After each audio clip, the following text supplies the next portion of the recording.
What is going on, the Ghost Squad and CloverTac crew? Welcome back to season 2 of the Ghost and Clover podcast. Once again, this season, I don't know why, and maybe Clover can enlighten us. EAA has decided to jump on board once again and sponsor the podcast. I don't know why. I have no idea why they've lost their freaking minds, but they've decided to do that again. And we're going to talk a little bit about it here in a later bit. We want to welcome a new sponsor for the random viewer topic. That is Monstrum Tactical. So thank you to our good friends over at Monstrum Tactical. We're going to do things mostly the same this season, but maybe a little bit different in the way we do the viewer topic. And we'll talk about that a bit later. But before we do that, my name is Trey the Ghost Tactical, and I will be your tour guide for tonight's fiasco. And let's bring in our co-host, the man, the myth, the legend, CloverTac. What's up, man? Fiasco is right, man. They're sadistic. That's all I can think about with the EAA. It's got to be. I don't know why, man. I you know, and they were proud and happy to do it, which is even scarier. I'm just saying. All right. I don't know. Yeah. What's going on, man? How you doing? I'm okay, man. I'm glad to kick this season off, this year off. Last year was a lot of fun. This year should be a lot of fun. So, oh yeah, for sure. Yeah, heck yeah. Yeah, we're going to talk a little bit about EAA here in a little bit. But if you guys are new to the podcast or don't remember, because it's only been 2 months or so, what we do is we both bring a random topic that neither one of us know about ahead of time. And then the third segment is the random viewer topic, where we will select someone out in the audience and they get to give us the topic for the third segment. This doesn't have to be guns. It can be guns. As you're going to find out through this podcast, anything kind of goes that won't get us kicked off of YouTube, or the podcast platform. So since I am bringing in the reins on this episode, that means Clover, you have the first topic, my man. Man, you're going to get my, there's, I don't know. I was thinking about, man, what are we going to do? Because we've done so many different things. Yeah, sure. Last year, it's like, my goodness, I don't even know what all we covered. I think I want to talk 22s. 22, and you expect me to be a part of this conversation? Yeah, I do. Okay, all right, here we go. I've got one on deck that I was thinking about doing. Yeah, but it's like, you know what? I think I'm gonna save that because when you do the cleanup, you're batting in the second spot anyway. Yeah, sure. Sometimes it's good to have some tricks up your sleeve or whatever. Yeah. So I've gotten a couple of 22s in from the stuff from SHOT already. Yep. And then picked up a Ruger Mark II competition target model. Yeah. A couple of days ago. Yesterday. And so I got to thinking, like, man, I almost felt dirty a little bit buying that thing because Buckmark is obviously my target 22 of choice. But I was like, man, let's talk target 22 a little bit. And we're talking target 22. So for everybody out there that wants to talk about the Taurus, TX, whatever, suck it. We're not talking about that one. Or the Versa, or the Smith & Wesson, or the, Ruger, or the Ruger, which one is it? I don't even know. The SR22? No, we're not talking about that junk. We're talking about target 22. No, we're talking like handguns. We're going to be talking rifles. Yeah, it'll be handguns. We're going to talk handguns. Okay. We'll narrow it down because we've only got, 15-ish minutes or so. Sure. So yeah. We try to talk about all 22s. That's why I want to narrow it down specifically to target 22s. Yeah, sure. The other stuff can be fun, but that's where it ends. You put them in a match up against, the Buck Marks, the Ruger Marks, the Smith & Wesson Victories, the High Standards, the, those, they're going down. It's pretty much that simple. And biggest complaint I think that I hear from people when we talk about, when you talk about 22s and you start going down that road, is people want to start complaining about capacity. Okay. Yeah. Oh, there's only 10 rounds. Well, there's a reason for that. And we've talked about it ad nauseum on other chats before, Sure. but you start deviating from the single column, magazine. And with rimmed cartridges, you run the chance of rim lock. Uh, geometry and the way that things feed, it's going to throw all that off significantly. And when you're talking about a competition setting, there's a reason that a lot of things in those worlds has been adhered to for so long. Sure.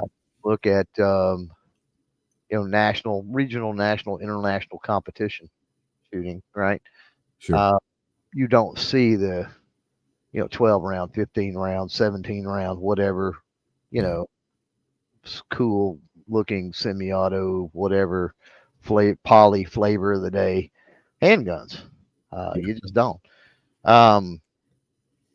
So yeah. Well, I'm assuming in competition target shooting actually, and this goes for most guns. So correct me if I'm speaking out of my hole here, but you typically in competition shooting, unless you're doing run and gun, but anything that's kind of precision, the heavier the weapon system is typically better. Is that one of the reasons why you might not see a lot of the polyguns and the precision target shooting because they're almost too light, or does that make a difference in 22 LR? More than heavy, I would say probably balance is probably key. Okay. More than anything. A lot of the poly stuff, the problem is the barrels are just so short, you don't get that balance. Sure. So, because you do have Tactical Solutions, Taxol, of course, with a lot of the Ruger stuff that's out there, and a lot of the Buckmark stuff that's out there, and I think maybe even are making for stuff for the Smith & Wesson Victory now. That I'm thinking about it. Don't quote me on that, but you've got basically the aluminum shrouded, right? Barrels. So I saw your shave a little weight, but then people are putting steel compensators on the end of. That's what I was going to say, because I noticed on that Ruger that you picked up, it has a compensator, does it not? It does, but then did you notice that it was a slab side barrel as well? I did not know. Well, and I was going to ask you about what kind of barrels. I mean, I know in the long distance rifle game, a lot of guys are going to carbon barrels. Is that something in the 22 LR gun? Are carbon barrels a thing or no? In the rifle thing, you see it. You don't really see it in the like in the target handgun. Okay, world much. No, I mean everything is mostly the aluminum shrouded stuff now. But yeah, the one that I picked up, 7 or 7.5, I don't remember exactly. Slab side barrel, so the sides are flat, basically. Right. Yeah. So that's what's interesting about it is they shaved weight off the barrel, but then they turn around and put a big stainless compensator on the end of it. So why did they do that? Is the question. Balance is why they did that. Yeah, sure. Yeah. Not because it looks cool, huh? Well, I mean, that's probably a little bit of it. It probably looked cool to somebody, I'm sure. Yeah. I think it looks pretty snazzy. The channel members, there's a picture up for those that are channel members out there. There is a picture up on the community tab that I posted for you guys, but you can take a look at it. For everybody else, they'll see it eventually, I'm sure. But yeah, I mean, could you put a big honking stainless steel compensator on the end with a, regular stainless bull barrel? Yeah, you could. Yeah. So, I don't know why somebody decided to go with the slab side or whatever. And I say somebody, it's that was not stock, right?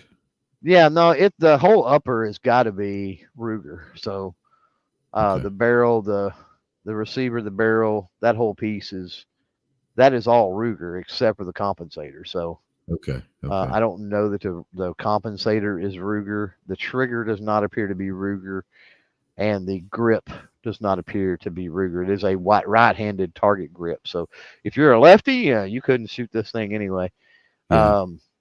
as it is set up for a righty. Um, and then the rear sight, the front and rear sights are target sights as well. That stuff, I'm not real sure if it's Ruger or not.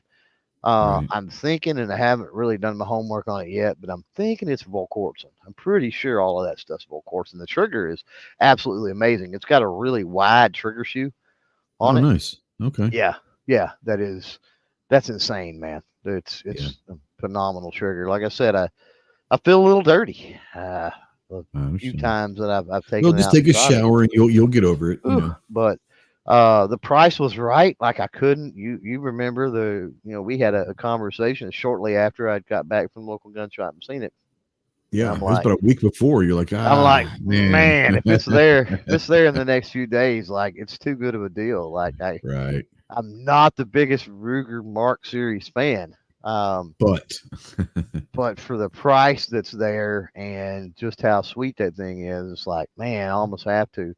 And it's good to have other stuff around. I mean, I've got I don't have a Smith & Wesson Victory, but I do have the, dang it, I can't think of the model off the top of my head.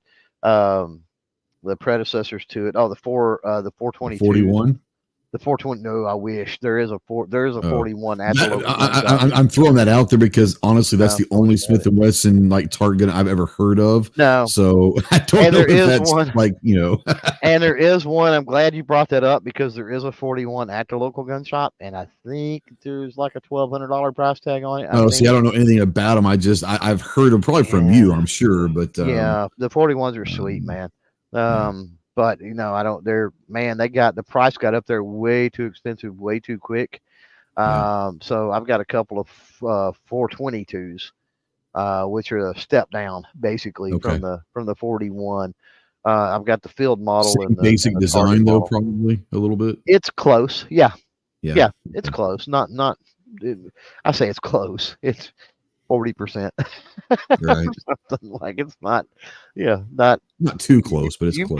You put a 422 up against a 41, and you're gonna get smoked. But the 41 is pretty solid. My favorite, me. I mean, I'm not a centerfire Smith & Wesson autoloader guy, but as far as rimfire goes, for sure in Smith & Wesson, and I guess since I don't like centerfire autoloaders across the board, 41's probably my favorite, hands down, as far as the Smith & Wesson autoloader. So, I don't know if it sits there much longer. I may have to figure something out. Even if I pay it out over the course of 2 or 3 months or something, may end up owning the 41. But I seldom do I talk. I'm glad you brought that up because seldom when we talk about target 22s do I even get into something like the 41. No, like I said, I've heard of it, and I have to assume that it was from you because I don't talk 22 target very often. But that's the only one I've ever heard of. So hey, just take remember that I listen to you sometimes when you talk on the phone. So I do have a question for you. Oh, go ahead. Go ahead. No, you're fine. What's up? I do have a question. We were talking earlier about compensators, and this is something because I'm completely out of my realm here. I'm not trying to even act like I know what the hell I'm talking about. But obviously, a compensator, and most people who listen to this know what a compensator is. But when it comes down to 22 LR, with very little recoil, if any, to begin with, is the compensator there for recoil management or follow-up shots, or is it more there, like you said, for balance? I mean, does it serve an operational purpose? So it serves a purpose you did not mention, to be quite honest with you. Well, there you go. And I don't know. And I don't know which one. I don't know which one of the three that come to mind as far as purposes of it. I don't know which of the three. I guess it would depend on the setup that you're running it on and like what attribute of it you need the most. Maybe. Okay. Sure. Yeah. So one thing you did mention is muzzle report. So an issue that you have quite often in rimfire matches, especially if you're running match ammo, which tends to be subsonic, is the muzzle reports are fairly quiet, and so they don't get picked up as well on a shot timer. Gotcha. I didn't even think about that. Sure. Having a comp increases. We all know this. If you've shot Yeah. 223, 556 with a banging comp. You know what I'm talking about. It's Oh yeah. loud. So you're going to increase that muzzle report. So that's something Oh, that a lot of okay. people don't think about, but is a legit reason to have a I comp. would have never have thought about that. Yeah. So yeah, that's actually a pretty interesting Um, thing. Yeah. Okay. and then, like I said, as far as weight, I think weight is going to depend on the whole balance issue. That's a part of balance and all of that. Sure. Weight is going to help with muzzle rise as well. But if you're getting into, 50-foot rapid fire, if you're getting into, which is still a part of a precision match, if you're getting into, 25-yard rapid fire, you're getting into anything like that. Every little bit's going to help. You know what I Yeah. mean? I mean, okay, recoil is minimal with a 22, but every little bit helps. So the flatter you can keep that thing, the better it's going to be. And I see we got to shout out to Outlaw Hatfield, man. I Haven't hadn't seen seen, Ellis. It's good to see Ellis, man. yeah, ain't seen that It's fool really in a long great time. to see that fool. Yeah, the stars are coming out for this Telling show. Holy cow! Telling you, that's awesome. Great way to kick off episode 1 of 24 with the Outlaw out there. Hopefully he's doing well. Absolutely. Speaking of the Outlaws, let's talk a little bit about EAA. Yeah, Man, you got one at the gun shop, or I'm guessing. well, I picked it up yesterday. Snap. Yeah, I got the MC9 Disruptor in that green camo. Oh, that's a good looking gun, man. You've got one coming any day now. Which one did you get? Ooh, I got the Untouchable, man. Oh, you got the Untouchable. That's right. Government model 1911 45 ACP in the green. Man, you are going. You get the green also? Green camo It also? is the green, whatever they call that, the etched Whatever camo they call it. Yeah. or whatever, Yeah. which is an interesting finish. Basically, when they were telling me with the finish, and everybody out there, you'll see obviously things on our channel with these moving forward, but I haven't picked mine up yet. It's not in yet. I'm assuming maybe Tuesday. Yeah. But I was told that it was the way they did the camo pattern was they laid the Cerakote on, and then they run it through the laser etching machine to laser off the Cerakote to create the pattern on it. So it's a cool looking pattern. It is cool. It's hard to describe it. It's not your normal, like somebody Cerakoted with 3 different colors or 4 different colors pattern. It's an interesting design. If you go over to our Instagram channel, I put a couple shots on the Disruptor, which is the same camo pattern. Oh, there you go. Yeah, check it out. And it's really cool. It's a really cool one. So I'm looking forward to that. And obviously, we know all about the Witness 2311, the MCP 35 high powers out there, the MC14T, the tip up barrel. And it just goes on and on and on. All their 1911 stuff, their the 10 millimeters. Man, it just keeps going on and on. And last year was a huge year.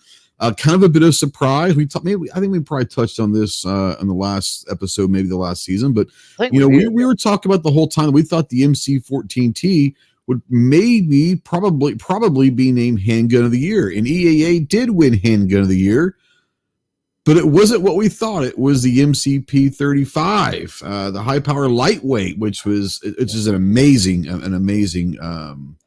don't know if it was the lightweight model or not. It was a P35. I'm not sure which one it was that actually won it. But yeah, an amazing gun, the high power, and it just goes to say that the P35 or the high power, John Moses Browning's last design that actually got taken to the public, is 100 years old, a little over 100 years old. And 100 years later, Clover, it's still winning Handgun of the Year awards. How good is that design? Well, you know what? If it hadn't, then his 1911 design probably would have. Basically, right? It'd been the 2311, but same difference. Yeah.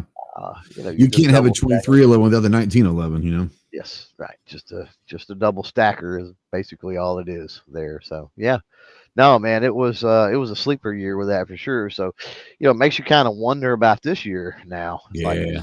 man, what's 24? What's the one with 24? I don't even want to try to say what it's going to be. There's so many things coming down the line that who knows? I mean, who knows? It's going to be a big year for EAA. They're doing really great things over there, and they're just good people. Like I said, anyone that's crazy enough to jump on board with us for 2 years in a row is good people. Maybe a little psychotic, but good people nonetheless. Yeah, I think so. For everybody out there that's listening, keep in mind the third topic, as always, will be chosen by one of you. So stand by for the standby. We're going to go through Ghost topic now, and then Oh boy. we'll bring somebody in. We'll spin the wheel, bring somebody in from out there in the chat to give us the third topic, and there might even be a surprise attached to that. You think? Maybe. So be thinking about your topic. Be thinking about your topic there. And definitely be out there. Make sure you've clicked the little button that says live. Make sure you are live. All of that good stuff. But you're up, man. Step into the batter's box. What you got? So most people that know me, or at least know me well, know that I'm a big baseball guy. And it's that time of year. Pitchers and catchers were there a while ago. Spring training is in full speed right now, which is fantastic. I'm an enormous college baseball fan, so I spend most of my weekends having a game on, at least in my earbuds or in the background or something. So what I decided to do, I'm going to take a little thing which you did last year with the football. Like, we're going to draft our all-time teams for baseball. So here are the ground rules. I'm going to give you a few minutes to think about this, Clover. You're going to get 2 right-handed starting pitchers. Okay. 2 left-handed starting pitchers. 1 closer, 1 catcher, 1 first base, 1 second, 1 short, 1 third. And we're going to go 3 outfielders. They don't have to be left field, center field, right field specific. Just 3 outfielders. And then we're going to throw a utility player out there that can kind of do it all, right? Man, we're going to have to be quick with this. It shouldn't take long once we get going, right? So I'm going to give you the first pick in each round. So let's start with right-handed pitchers. Who's your first right-handed pitcher? I'm going to keep track of this. My first right-handed starter. Yeah, starters. Yeah. Man. Nolan Ryan. I figured you were going to go with Nolan. Yeah, we got to. Got to go Nolan Ryan. I'm going to go with Clemens. Roger Clemens. All right. Your second right-handed pitcher. Starter, right? Starter, yeah. Greg Maddux. I figured you were going to go Maddux. Yeah. I'm going to go Bob Gibson. That's solid. That's solid. Go old school, but it's still solid. It's solid. I might have some old school stuff in mind, but yeah. So I've got right here. You caught me off guard, so I can't be thinking of old stuff. Like, no, I hear you. You got Nolan and Greg Maddux, and I've got Clemens and Bob Gibson. I mean, probably the top 4. If I had to rank the top 4, that's probably who I would go with as my top 4 right-handed starters of all time, honestly. So in any order, right? In any order. Let's go left-handed starters. I'm going to give you first pick. Left-handed starters. Man, I'm not real sure. I'm not real sure on left-handed. We'll throw some guys out there and I'll tell you if they're left-handed or not. Big units left-handed, right? Yep, Randy Johnson. Let's go. Yeah, let's go big unit. Yeah. We're talking in their prime. All of these are in their prime. Yes, in their prime. Yes. Yeah, let's go big unit. Yeah. All right. I'm gonna go Sandy Koufax. It's a good one. Sandy Koufax. All right. Your second left-handed starter. Tom Glavine. Ooh, I was gonna go with him. Okay. Glavine is off the board. Let's go Steve Carlton. That's a good one. I'm going old school with my lefties. Carlton, yeah. All right, closer. Doesn't mean right-handed or left-handed. Doesn't matter. Who's your closer? Dang it. Give me a second. Yeah.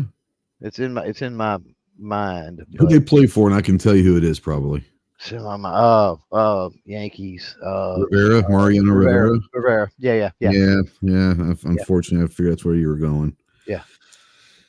Since you're gonna go Rivera, I've got a couple. Which one do I go with? I was thinking Trevor Hoffman might be a good one. Old Padre, but I'm gonna go Eckersley because Eckersley back in the late '80s, early '90s was just as good as Rivera. I think those are in their primes. Those are the two probably best. Yeah, Eck was as far as dominantly. I mean, sadly, Eck is known best for the dinger that Kirk Gibson hit off of him, I think, probably. But unfortunately, but that was one pitch in one game, if you really look at it. So it was. Yeah, and the funny thing is, I saw an interview with Goose Gossage, who gave up a home run to Kirk Gibson in 84 when he was playing for the Tigers, and Goose says, they told me to walk him, and he's like, no, I got him. He said, my catcher and my manager told me to walk Gibson in that situation. He's like, no, I can get him out. And he said first pitch was into the right field upper deck. And he said, I should have listened to my coaches. They knew better. Right. Yeah. Kershaw. No, Kershaw was I thought about Kershaw. Yeah. I thought about Kershaw. I really did. Yeah. All right, catchers. I'm gonna let you go with your catcher. Mike Piazza. Piazza, really? Yeah. I was not expecting that one. I thought you might go Pudge. I was thinking about it, but then I'm thinking I'm playing Moneyball a little bit. Yeah, no, I hear you. And Piazza's he gets on base. Yeah, Gizzard Gary got mine. I'm going Johnny Bench. I got to go with the Reds. You guys know I'm a big Reds guy, so got to go with Johnny Bench there. Bench, yeah. Fisk would have been a good one. Fisk would have been one. Pudge Rodriguez could have been a good one. If you're offensively, maybe not, but defensively, I mean, even Yadier Molina, maybe one of the best defensive catchers ever. But I can't pick him. He's a Cardinal. Yeah. So, but yeah, first base. Who you going with at first base? First base, man. First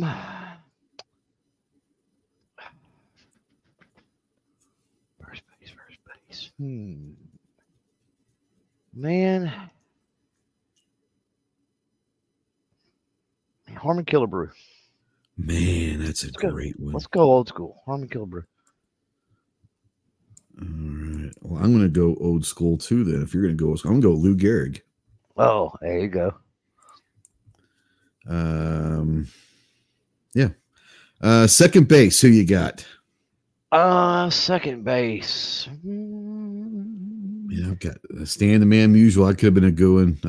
I have nothing against Stan the Man Musial, Gary. He's a Cardinal, and I really, unless I have to pick a Cardinal, I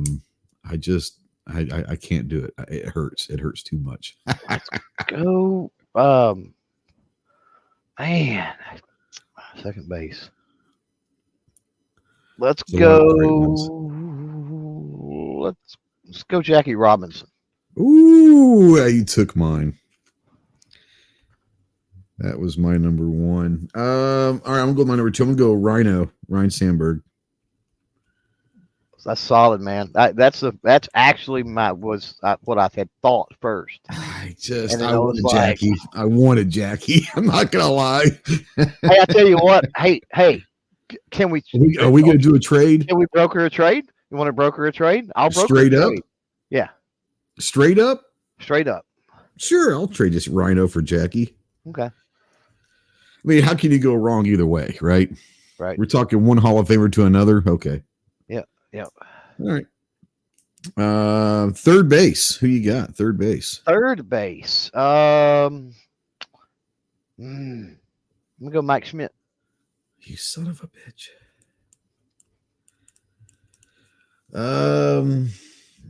All right. So I'm either. Oh man. There's a couple of good options I trade for. No. Do I go with this one, or do I go the one he tried to emulate? Do I go George Brett or Brooks Robinson? Here's the thing.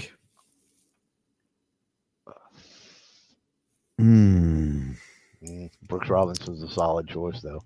Here's the thing. Yeah, because I think with George Brett's a little more. I'm going to have a good enough offense where I don't know if I'm going to need offense as much as I will defense. And not Brooks Robinson's a great hitter, but he wasn't George Brett who hit 390, right? So I'm going to go defense and say the best defensive third baseman ever, Brooks Robinson. But I was so close to taking George Brett. All right. Shortstop, who you got? Uh-oh. Did we lose Clover?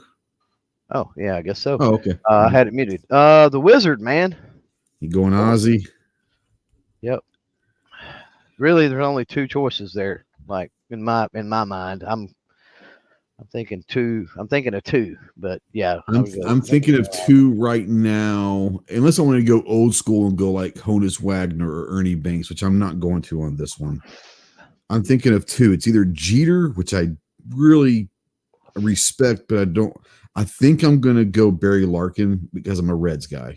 And that's a sentimental. It's probably a wild card. Like, holy cow, he'd pick Barry Larkin. But if you're like me and you grew up watching the Reds and all of that, and then Barry Larkin was phenomenal. So I'm going to go Barry for sentimental reasons. Right. I know it's kind of out of the box, but yeah. All right, let's go with your first outfielder. Oh, and you get three of them. So like position doesn't matter. It doesn't matter if they play left, center, or right. This is tough. It's so tough. This is where it really gets hard because there are so many. So, man, we're talking prime. Talking prime. I mean, there could be some people pissed off if the names get left off here because you're going to leave off so many. God, you're going to leave off so many. We're talking prime. It's going to be sacrilegious for some people, but then others are going to get it. I go Bo. Going to go Bo Jackson. Interesting.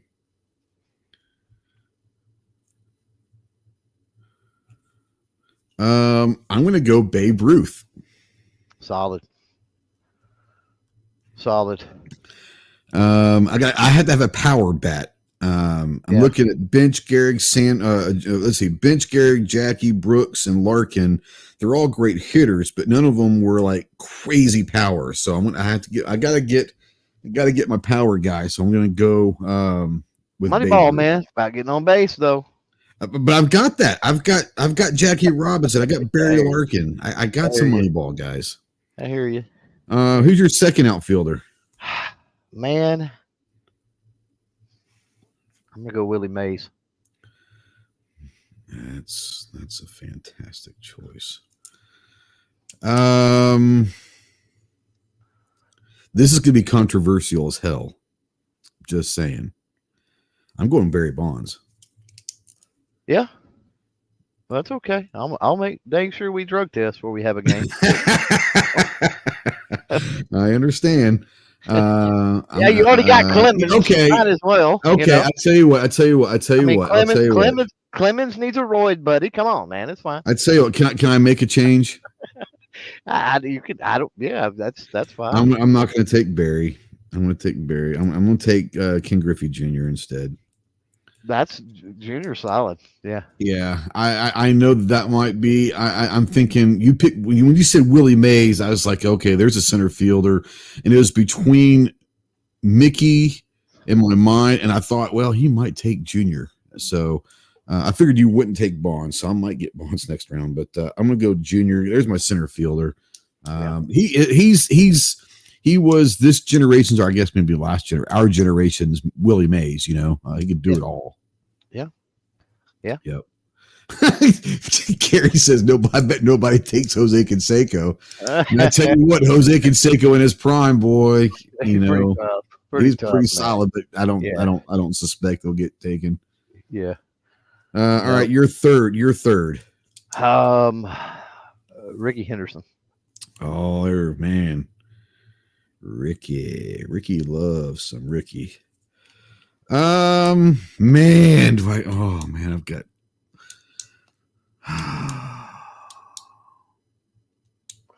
We've blown through this way too fast.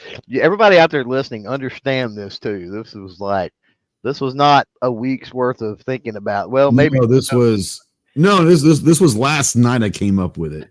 Well, but there's no doubt I've thrown a wrench into about half of the ones you were considering. 100% you have 100%.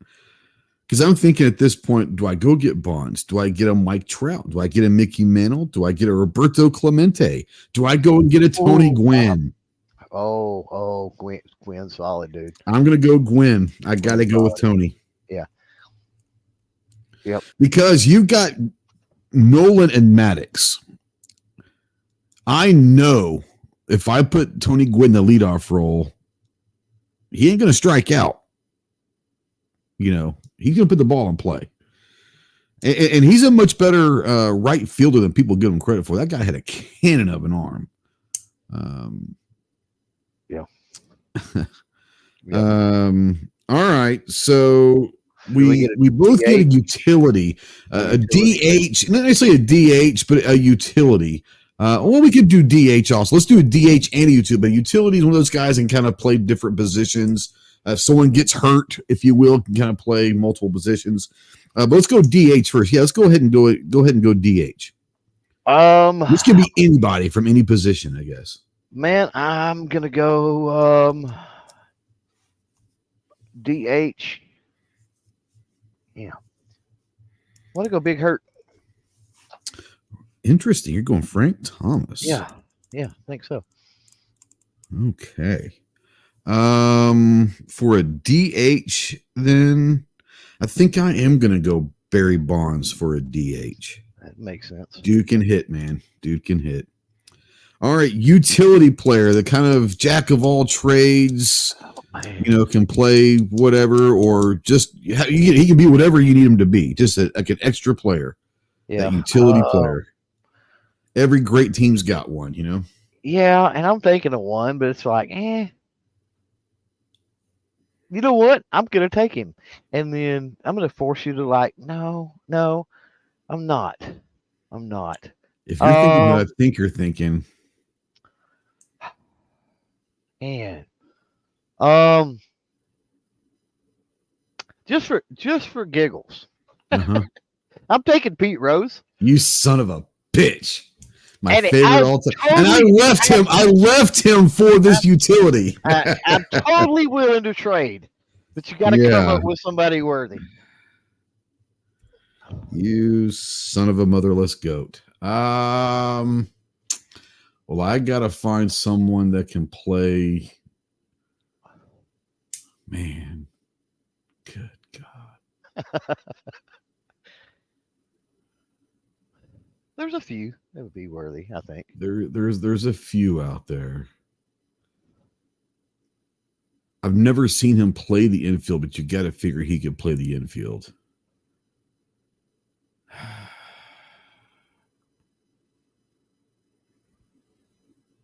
Man. All right. You're not going to trade for him, but it's okay since you took. I'm going to take Mike Trout. I think Trout could play anywhere in the outfield. If you need him at third base, he could probably play a damn good third base. He could probably play shortstop if you needed to. He could play first base. He could pretty much do everything besides pitch and catch, I bet. I think Mike Trout's one of the best athletes out there. I'm going to take Mike Trout. And I know you're not going to trade him for it, and that's cool. That's fine. It's one of those things. I almost went with Ty Cobb. Ty Cobb, I thought about Robin Yount. I thought about Robin Yount, Cal Ripken, Craig Biggio. Biggio could have been a good one. But no, I'm gonna go with Trout. I think Trout is one of the better athletes ever to play baseball. I think he could probably do whatever the hell he needs to do. Yeah, right. Yeah. All right, so let's read these off real quick. Then we'll go with Clover's team. I want you guys out there in the live stream. I'm going to read these teams out, and I want you to let us know who you think wins in a 7-game series. 7-game series. All right. Right-handed starters. He's got Nolan Ryan and Greg Maddux. Left-handed starters. He's got Randy Johnson and Tom Glavine. He's got his closer is Mariano Rivera. His catcher is Mike Piazza. First base is Harmon Killebrew. Second base is Ryan Sandberg. Third base, Mike Schmidt. Shortstop, Ozzie Smith. Outfielders, he's got Bo Jackson, Willie Mays, and Ricky Henderson. His DH is Frank Thomas, and his utility is Pete Rose. Son of a bitch. My team, right-handed starters, Roger Clemens and Bob Gibson. Left-handed starters, Sandy Koufax and Carlton Fisk. I'm not Carlton. Steve Carlton. I put Carlton. Steve Carlton. Carlton Fisk is a catcher. Steve Carlton and Sandy Koufax. That would be my closer. That would be interesting, wouldn't it? My closer is Dennis Eckersley. My catcher, Johnny Bench. First base, Lou Gehrig. Second base, Jackie Robinson. Third base, Brooks Robinson. Shortstop, Barry Larkin. Outfield, Babe Ruth, Tony Gwynn, Ken Griffey Jr. My DH is Barry Bonds, and my utility is Mike Trout. That's solid. That's still solid. I think that would go that in a 7-game series. That probably goes 7 games, doesn't it? Very solid. Yeah, like home field advantage is going to play a role. Maybe I would say so. Absolutely. You know, it's going to come down. Everybody being healthy. Man, it's going to come down to literally. It's going to come down to luck. Gary says Clover in 4 games. What are you smoking? Neither one of us are going to sweep. Neither one of us are going to sweep. Yeah, I couldn't see it because there's no way. I mean, could Nolan throw a shutout? Yeah, he could throw 1, but he's not going to throw 4 for damn sure. Right. You know? And I don't think with Tony Gwynn, he's going to throw 1. No. You know? I don't think there's going to be a no-hitter, period. I don't even think there won't be. As great as our pitching staffs are, there won't be a shutout. There's no way there's a shutout with this. You know what I might have to try to do is see if I can find like an old major league game, put these lineups in there, and let the computer play it out. That'd be kind of fun, wouldn't it? That'd be kind of cool. There's some channels that do that. It'd be really interesting. It might be a cool cross collab we could do at some point. Yeah, we should do that. Yeah, and say, hey, we did this on our podcast. You know, if you'll put it in, we'll promote that video of yours on the next podcast we do or something, you know? Yeah. Now, Ellis out there says Clover team sweeps because he has 2 Braves pitchers. Oh, okay. Yeah. Well, At one point, but yeah. At one point, yeah. Yeah. All right, so that is that. We've got a new sponsor for the random viewer topic. Before we talk about Monstrum Tactical, Clover, do you want to explain what's going to happen real quick to give them a few minutes to get entered into the random viewer topic? Well, I do, as a matter of fact. So while we're talking about our new sponsor, everybody out there, if you want a shot, wink, wink, nod, nod, and all that good stuff at picking the third and final topic of the evening, type a number 1 in the chat. The number 1. Not hashtag 1, just the 1. word, not the word, no hashtag, very simple. The number 1. That's it. Just a 1 in the chat. And that will make you eligible. We'll spin the wheel once we get through talking about Monstrum Tactical here. And we'll choose you.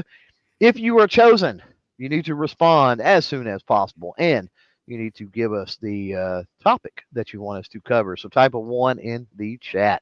All right, Monstrum Tactical. Who are they? I don't know these guys. I've never heard of them. I've never worked with them. We just cold called like random companies to say, hey, you want to give us money for this segment? And they said, yeah, sure, why not? You know, no. Monstrum. I've been working with them, and you've been working with them for probably 5 years now. Yeah.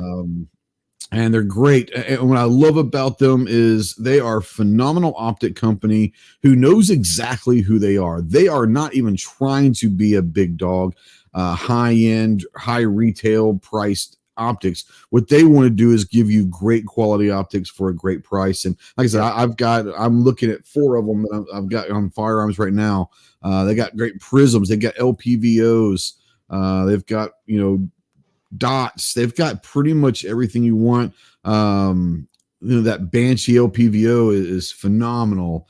I'm looking at one right now with one of the what do you call it? The prism scopes, and it's awesome. You can't really go wrong. On top of that, they make great mounts. They make great rings for even if you're not using their optics. They do make pretty good scope mounts and scope rings and all that as well. I know that you've yeah.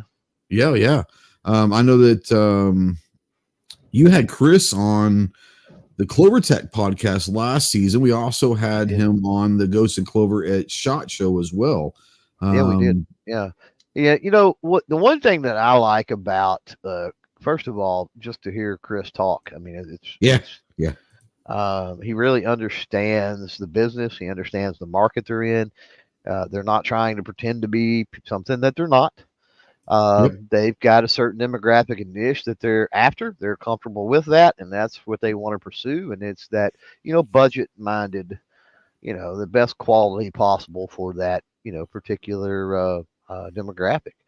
And it's wonderful to see companies that lean into that, as opposed to, hey, we're the best, at a third of the price of other companies or a quarter of the price of other companies, and then claim that they're the absolute best. It's like, no, there's no way you're the best. There's no way you're going up against Night Force, Loophole, all these at $3,000 to $10,000 optics when you've got a $300 to $500 optic, which is great. But I tell you what, for that $300 to $500 optic that they're talking about, they I mean, some of these things are $200. I mean, they've got stuff all the way down to like, I don't know, $150 to $200 for what they are. Yeah, they're phenomenal. And I have no problem because I've used them for so long. I've got a ton of their stuff.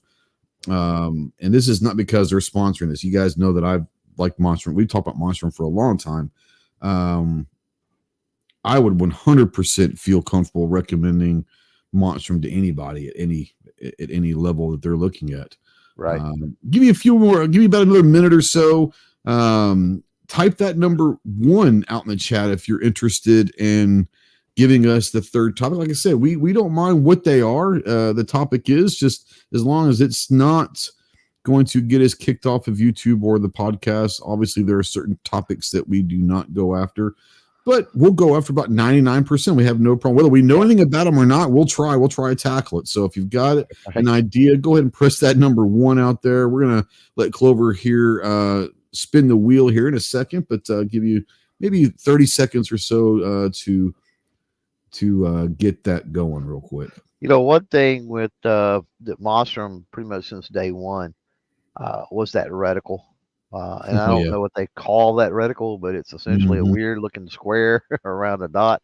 This is the best way I can describe it. Man, I've gotten to where I really like that reticle.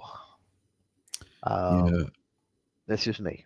Man, well, no. Probably not just me, but I'm just saying I like it. No, they've got a couple different reticles over the years. Obviously, they're always trying to. I don't know. Are you talking about the you're not talking about like the rangefinder reticle, are you? No, it's like a square with a dot in the middle. It's not a complete square. It's got like a rounded square. You mean? Yeah, I know what you're talking about. Yeah. Scott says, I wish Monstrum was brighter. There's a couple of them, man, that get pretty damn bright. But I also don't like bright reticles. Like I try to get them as low on the brightness scale. If he's talking about that, or if he's talking about the Chris says it's the MX1 reticle. Thanks, Chris. MX1, yeah.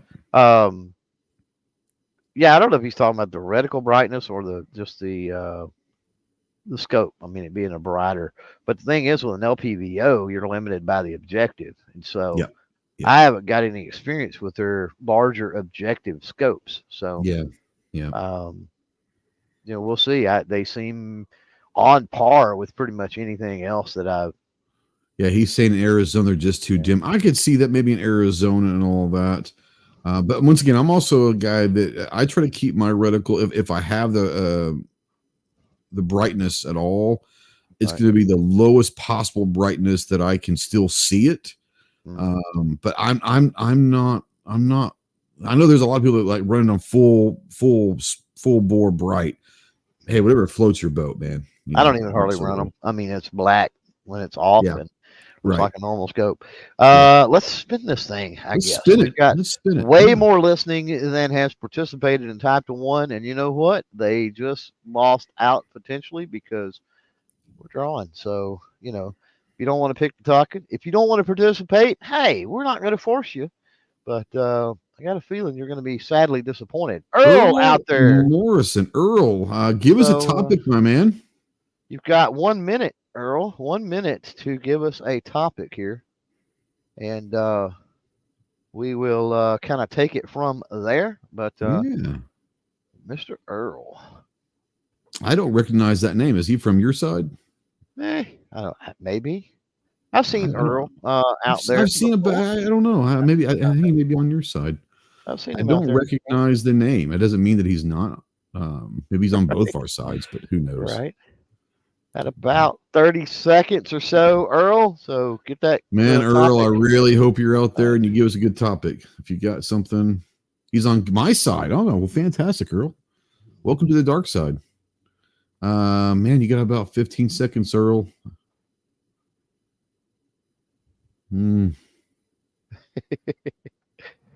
Maybe. This awkward silence brought to you by Monstrum Tactical. Brought to you by Earl Morrison. So he's brought to you by. Exactly. Oh, no. It's not going to happen. That's it. We run it over about 10 extra seconds. I'm spinning again. Man, sorry, Earl. But such is the way it goes. Goodbye, Earl. Goodbye, Earl. That's well played. The Outlaw Hatfield. Holy cow. So, Mr. Ellis, who shows up. Let's see if are you out there? You got a minute. You've got a minute. Give us a topic. Ozzy, real quick, says, Clover, did you open that box yet? I have not, Ozzy. What's in the box? What's in the box? I know what's in the box. So it's not 7. So you actually already know what's in the box. Parrot's Eye says, congrats. Don't congrat anybody yet because we don't know. We don't know if he's out there. 30-ish seconds for Ellis to give us a topic. Otherwise, he will force it. You do not win unless you participate. That's the way that we run this. I know there was only like 7 that even typed a 1, and then now they're not replying. So, like, dang it. I hope they're live. We got about 10 seconds. Oh, Ellis, you're killing me, Smalls. That's going to be time, unfortunately. So, Ellis. Yeah, Parrot said he's glad to hear us talking about Absolutely. All right, we're going to spin again. Third time's a charm, we hope. So I didn't take any names out. So Rich B. Rich B, you were on deck, my friend. Is Rich out there still? Don't know. Rich typed a 1 at some point in the chat. So, Rich, you have 1 minute. To give us a topic. 1 minute to give us a topic. I thought this would work out a little better because people actively put a 1 in the chat. And it wasn't in the beginning of the show. It was a few minutes ago, Yeah. Yeah, it gives her if I would for self-defense. All right, fired or hammer fired. So before we talk that subject, you got something you want to bring up, don't you? I do. Here's what's disappointing about the people that typed a 1. First of all, the 21 people watching and only like 7 people even typed a 1. And that was disappointing enough. It was disappointing that we had to go 3 times to get a winner. Rich B, if you will email me CloverTac@gmail.com. I'll say it again. Don't make me type it in the chat or anything else. If you will email me, CloverTac@gmail.com, guess what? We're going to make sure you get a Monstrum Banshee LPVO scope. What do you think about that? What do you think about them apples and not typing one in the chat, huh? What do you think about that? And not typing one and then not giving us a topic when you won. The first two people that won didn't. So, they could have won a Banshee also. Right. So, Rich, CloverTac@gmail.com. Simple enough. Just shoot me an email. Let me know, bro.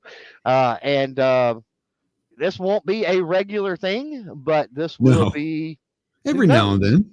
So, and we're not going to tell anybody ahead of time. Nope. You better type a 1 in the chat or a 2 in the chat. You better respond.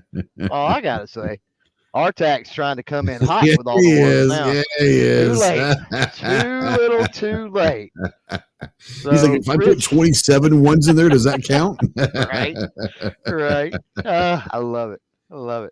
So yeah, we got our topic. So let's do it, huh? For self-defense, striker fired or hammered fired? Well, this is gonna be easy. It's be a really good conversation because I think both of us are opposite. I obviously am going to go striker fired, and we'll go into reasons why here in a second. So let's start out by choosing. I'm going to say striker fired. What do you choose?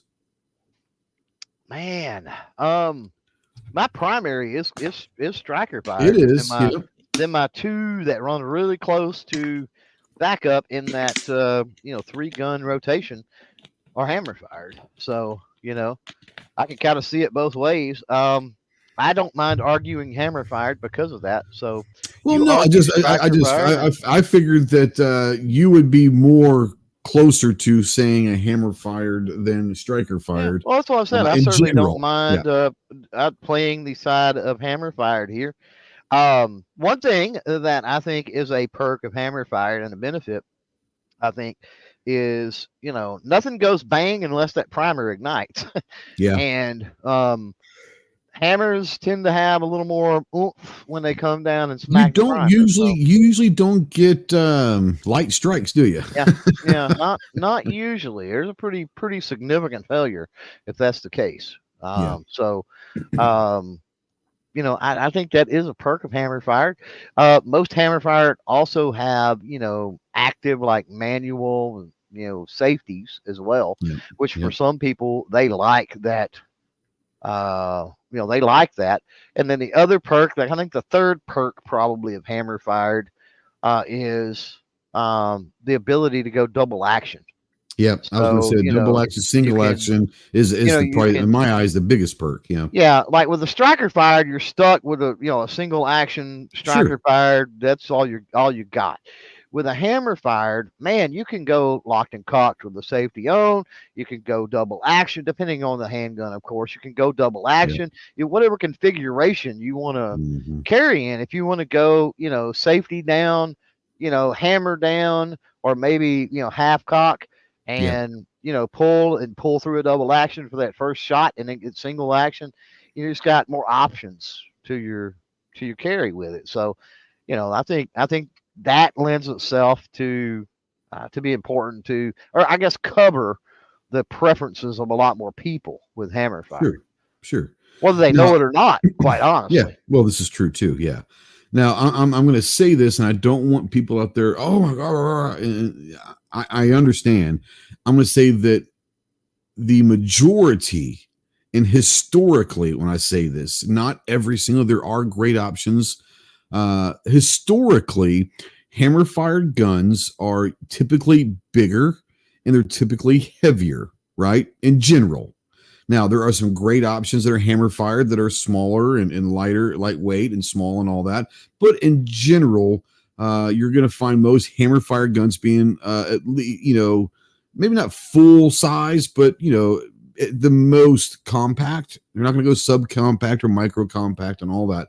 Typically, so if you're looking for a gun that might be a little bit lighter weight, you're looking for a gun that is going to be able to come in very, very small packages, that's a striker fire. You're talking about very lightweight because a lot of them these days are that polymer framed.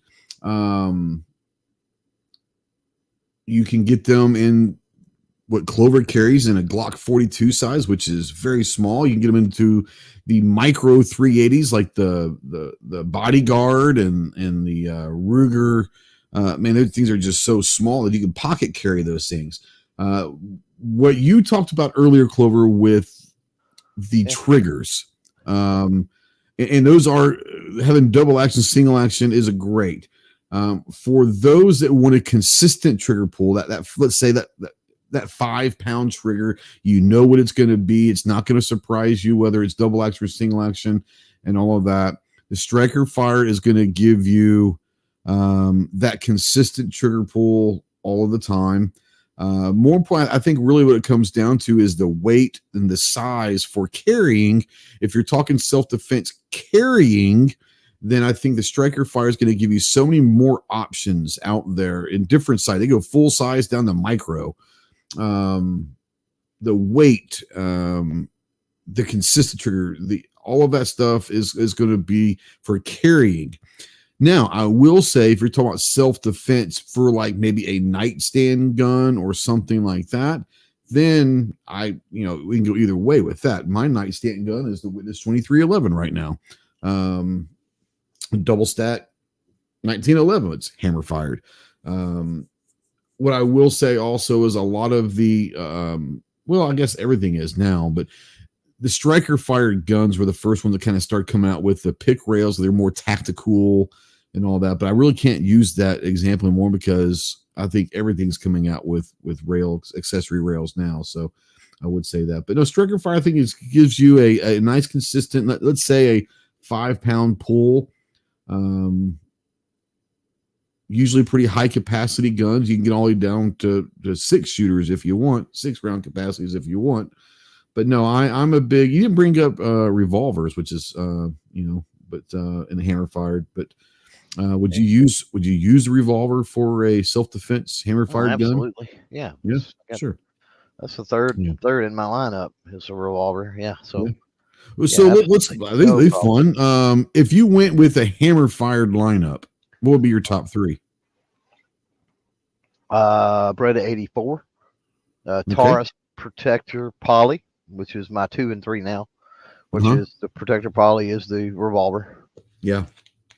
Man, and then I got to put something in that. In that third roll, yeah. Man, I would probably go. You were talking about the Witness 2311, which is like, I mean, I get it, but I've got 10 millimeter carry, so it's like, I'm not a big guy that's worried about like capacity and all. Sure. I'd probably go with that 10 millimeter carry, probably. Yeah, sure. I guess for my top 3 Striker fired guns, I think it's pretty simple for me. Anderson Kiger 9C Pro would definitely be on there. That's my nightstand gun right now. Yeah, there you go. Yeah, I just put the Gideon Omega on there, and I can't wait to get off the range and shoot that. Even though I'm not a big optic guy on pistols, I am looking forward to doing that. But the Kiger 9C Pro, the Walther PPQ subcompact, very well could be my favorite carry gun of all time. And then I'd probably still have to go. Honestly, probably have to go Striker fired. I'm probably still going to have to go with the Canic TP9 SF Elite. I still love that gun.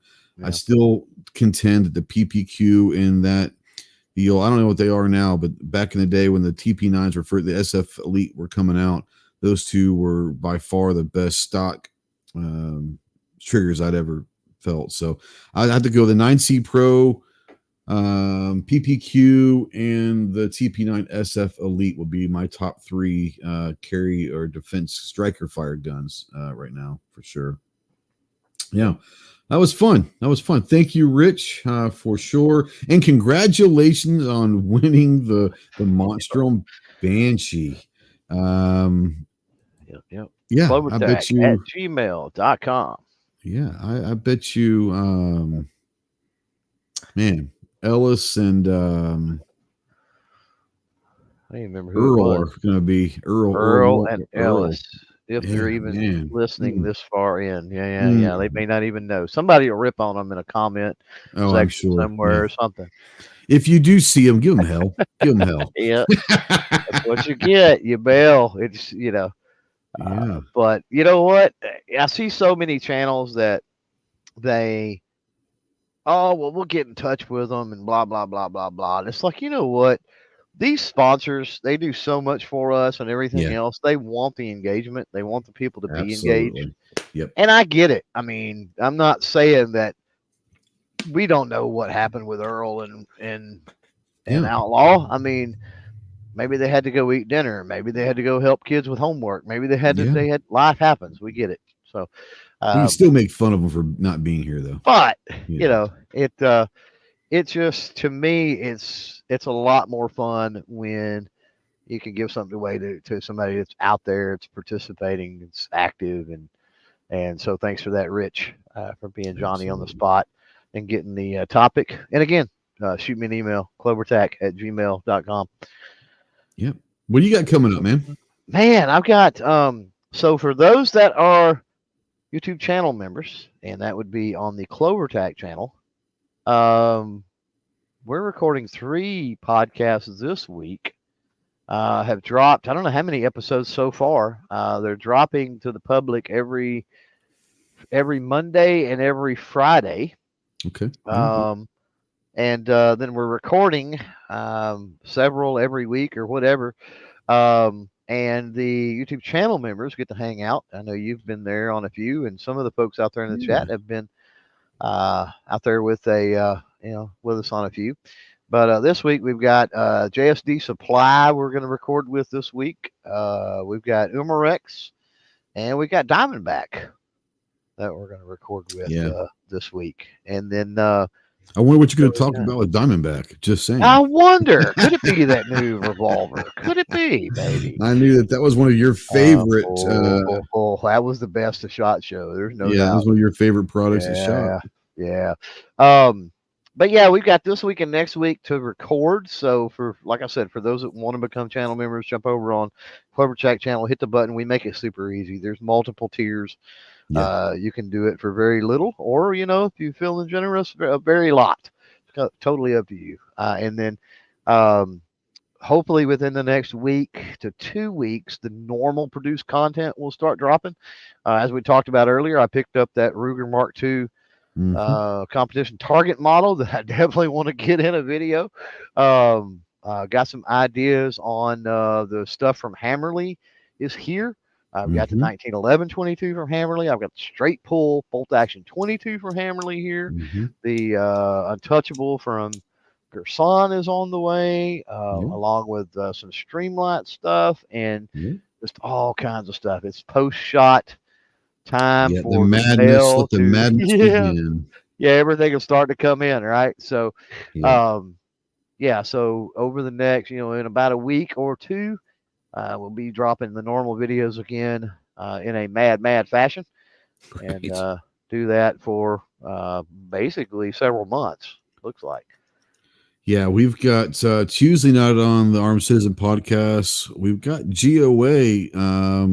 If you guys haven't heard, there's a huge announcement that dropped. They're starting up their own convention, their own SHOT Show / NRAM, if you will, called Goals. And we're going to talk GOA, what they're doing with what's going on at the Supreme Court right now. I know you were actually watching the arguments a couple of days ago. We'll maybe talk about that a little bit. But they're going to be talking about Tuesday night, all about the first annual convention in August. So it'll be fun to talk about that. Yeah, we've got I've had a few guns come in the last week, got a couple more coming I think this week. Bunch of optics, got the new Anderson 10.5 quad rail front line, got the MC9 disruptor.